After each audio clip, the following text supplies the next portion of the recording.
अस्सलाम वालेकुम नाज़रीन, मैं हूं आदिल जाट और आप देख रहे हैं प्रो पाकिस्तान डिजिटल मीडिया।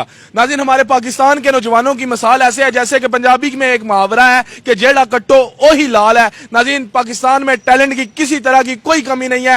ये मेरे साथ 19 साल फरहान अजीम है। इसके हाथ में जो जहाज देख रहे हैं या जो वीडियो के आगाज में आपने जहाज देखा है, ये इसने खुद बनाया है अपने पॉकेट मनी के पैसों से इकट्ठा करके।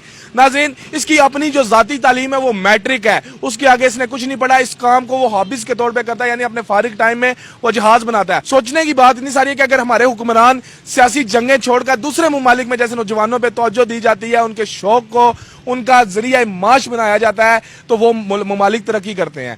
अब ये सोचे, मैट्रिक इसकी तालीम और इसने ये जहाज बना दिया। इस जहाज की जो इसने शेप तैयार की है वो है F-16 MJ, लेकिन इसमें वो सारी क्वालिटीज हैं, इसके पार्ट्स उसी तरह मूव करते हैं जैसे F-16 ओरिजिनल के करते हैं। सिर्फ फर्क ये है, ये एक डमी है, एक छोटा जहाज है, वो एक बड़ा जहाज है, उससे पूरी फाइट की जाती है। अगर ये डमी इसने इतनी खूबसूरत बगैर तालीम के, बगैर किसी इंजीनियर की मदद के अगर तैयार कर लिया है, अगर इस जैसे नौजवान के ऊपर पैसा लगाया जाए, इसको सिखाया जाए, तो ये क्या क्या बनाकर मुल्क पाकिस्तान का नाम रोशन कर सकता है। नाज़रीन, तमहीद तो लंबी होती जा रही है, लेकिन इस जैसे हजारों नौजवान हमें रोजाना मिलते हैं। हम किस किस को प्रमोट करें, हमें तो यही समझ नहीं आता। लेकिन खुदारा वो हमारे हुक्मरानों से मेरी गुजारिश है कि इन जैसे नौजवानों पर जरा सारी नजर कर दो अपनी सियासी जंगें छोड़कर। और ये कहीं डॉक्टर अब्दुल कदीर खान अभी भी इस वतन में ये माओ की जो कोक है वो भी बांझ नहीं हुई, वो पैदा कर रही है। हाल ही तुम्हारी नजरें जो है उन पर नहीं पड़ी।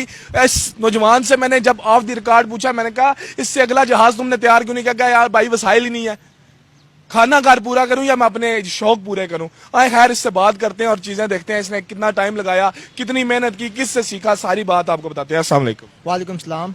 ये कितना टाइम लग गया ये जहाज बनाने में? तकरीबन इस जहाज को मुझे बनाने में 2 हफ्ते के करीब टाइम लग गया।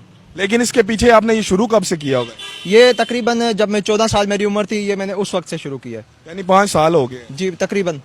जो पहला जहाज आपने बनाया था वो क्या सही फ्लाई नहीं था करता? क्या प्रॉब्लम थी? जी, जैसा कि आपको पता है कि हर काम की इब्तिदा जो होती है वो बिल्कुल परफेक्ट नहीं होती। परफेक्ट लाने के लिए हमें बार बार उस काम को करना पड़ता है, प्रैक्टिस करनी पड़ती है, तब जाके हम एक हाई लेवल पे जाके जो हमारी स्किल है वो पहुंचती है। इसी तरह बिल्कुल मैंने भी जो अपना फर्स्ट मॉडल बनाया था वो बिल्कुल तकरीबन बिल्कुल फ्लाई होता ही नहीं था। और उसके बाद फिर मैं इसी तरह बनाता गया। ये मेरा तकरीबन 7वां मॉडल है और माशाल्लाह ये बिल्कुल परफेक्ट फ्लाई होता है और इसकी शेप जो है बिल्कुल एक्यूरेट है और बिल्कुल एरोडायनेमिक्स के मुताबिक है। इसका जो साउंड है वो भी मैंने देखा है कि वो पूरा उसी की तरह।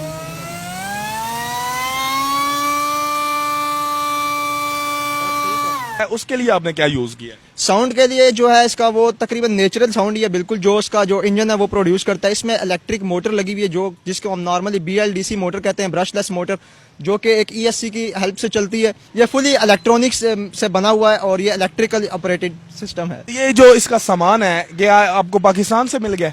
जी नहीं, सामान इसका मुझे बाहर से खरीदना पड़ा, बैरून मुल्क से, चाइना से खरीदना पड़ा है। और जो भी इसका सामान मैंने मंगवाया है वो चाइना से मंगवाया है। यानी इधर से पाकिस्तान से इसका सामान आपको नहीं मिला? अगर मिलता भी है तो उसकी प्राइस इतनी लगा देते हैं कि वो अफोर्ड करना मुश्किल हो जाता है। इस पे कितने पैसे लग गए ये जो भी आपने फाइनल डेमो तैयार किया? तकरीबन इस पे मेरा अपना जो खर्चा आया 30,000 के करीब आया। 30,000 रुपए के करीब। तो ये कहाँ से लिए थे पैसे? ये पैसे जो है मैं पहले जो शुरू में मैंने मॉडल्स के साथ में कुछ जमा किए थे, फिर उसके बाद फाइनेंशियली सपोर्ट जब मेरे पेरेंट्स ने देखा कि मतलब कुछ कर रहा है लड़का, तो उन्होंने मुझे कुछ ना कुछ फाइनेंशियली सपोर्ट करना शुरू कर दी और उसके बाद मैंने ये मॉडल बनाया। तो अभी इसके बाद मैं आगे इसको कंटिन्यू नहीं कर पाया। क्यों नहीं कर पाए? अभी थोड़ा सा आगे फिर आपको पता है दिन ब दिन पाकिस्तान में महंगाई बढ़ती जा रही है, थोड़ा सा फाइनेंस से रिलेटेड थोड़ा मसला हो गया था, इसलिए हमने कहा कि इसको यहीं पे स्टॉप करते हैं। तुमने अभी अपने साथ भी एक जुल्म किया। अगर आप इसकी स्टडी में चले जाते हैं तो पाकिस्तान के लिए कुछ सर्व कर देते।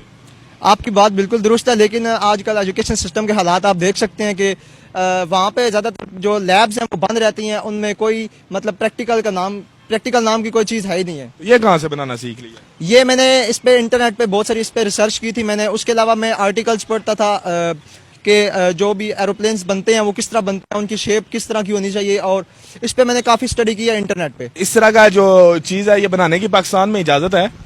जी बिल्कुल, इसके बारे में अगर बात करें, अगर हम इसे लीगली तरीके से देखें ना, तो इसमें अगर हम जीपीएस यूज करते हैं या इसके अलावा कोई ऐसा हाईटेक सिस्टम यूज करते हैं जो कि क्या कहते हैं आर्मी वाले अपने सिस्टम्स में यूज करते हैं, वो चीज़ें थोड़ी सी इलीगल में चली जाती हैं। लेकिन अगर हम सिंपल मॉडल बनाते हैं तो वो लीगल है, उसमें कोई मतलब इलीगल वाला सीन नहीं है। अगर आपको मौका दिया जाए कि इस ये तो अभी आपने गत्ते का बनाया हुआ है, अगर इसको आपने स्टील या कुछ इस तरह का बनाना है तो उसके लिए कोई प्लान है आपके जहन में? जी बिल्कुल, मैंने प्रॉपर इस पे ना प्लानिंग की हुई थी कि अगर प्रॉपर ना सपोर्ट हो इस पे ना फाइनेंशियली, तो इसका एक बड़ा मॉडल बन सकता है जो कि आप अपने डिफेंस सिस्टम में यूज कर सकते हैं, अपने मुल्क के लिए यूज कर सकते हैं। तो ये ना हो कि जब आपसे भी कोई रब्ता करे तो आप फेल हो जाएं फिर। देखें, इंसान जो है ना फेल हो के सीखता है आगे, मतलब जो भी काम करता है उसमें ना गिरता है, फिर उसके बाद फिर उठ के फिर चलता है, तब जाके वो कामयाब होता है। पहली दफा हर कोई कामयाब नहीं होता। इसकी रेंज क्या है? ये कितनी देर हवा में फ्लाई कर सकता है? इसका टाइम ड्यूरेशन क्या है और इसकी रेंज क्या, कितना सफर ये कर सकता है आपके रिमोट पे? अभी जो इसकी रेंज है इसके ट्रांसमीटर के हिसाब से तकरीबन 1.5 किलोमीटर की इसकी रेंज है, और फ्लाइट टाइम जो है इसका तकरीबन 7 से 8 मिनट से लेकर 10 मिनट तक है इसका जो फ्लाइट टाइम, क्योंकि बैटरी के पे डिपेंड करता है आपकी बैटरी कितनी पावरफुल है। तो जब इसे लैंडिंग करवाते हैं तो ये क्रैश वगैरह नहीं होता? जी बिल्कुल, अक्सर ऐसा होता है कि हवा चल पड़े, हवा तेज हो जाए तो क्रैश हो जाता है बाज़ औक़ात, लेकिन ये है कि फिर छोटी मोटी मेंटेनेंस हो जाती है। अगर जोर से क्रैश हो तो फिर मेंटेनेंस के काबिल नहीं रहता। तो ये तो इसकी आपने ये जो है मुझे गत्ता लग रहा है, ये जो इसकी बॉडी आपने बनाई हुई है तो ये तो यहाँ से मिल जाता है, इसको आराम से आसानी से रिपेयर नहीं कर सकते?